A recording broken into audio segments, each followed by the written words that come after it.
Georg Ots. Kui mõnda kunstnikku armastab vaid tema kass, siis Georg Otsa armastasid kõik. Eestlased pidasid teda enda omaks. Prouad idast aga olid kindlad, et Georg kuulub tervele Nõukogude Liidule. Ja ka soomlased kiigutasid end meelsasti Otsa häälega Saaremaa valsirütmis. Just sellisel heinamaal peamegi pidu, kus hämarik koidule ulatab käe.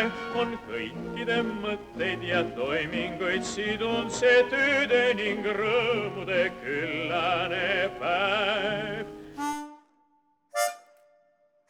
Georg Ots sündis Petrogradis, endanimelises haiglas. Isa Karl, kes oli ka ise laulja, ei suutnud ilmselt taluda, et pojast saab ses vallas parem ja suurem. Järjekindlalt soovitas ta leida pojal mõni tulutoovam amet. Mõnikord on hea oma isa mitte kuulata.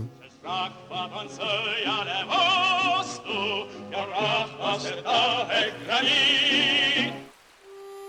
Lisaks laulmisele tuli Georg Eesti meistriks pikamaa ujumises.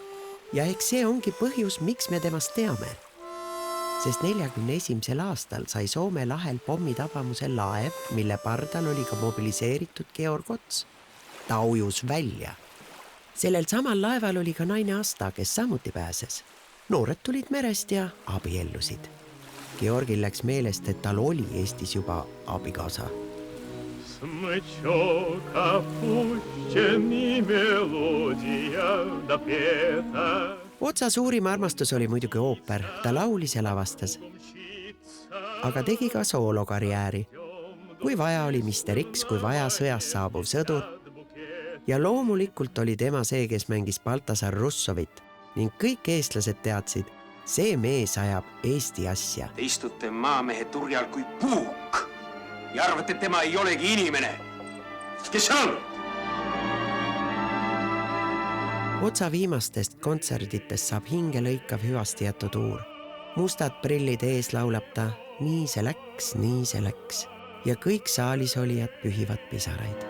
Nii see läks, nii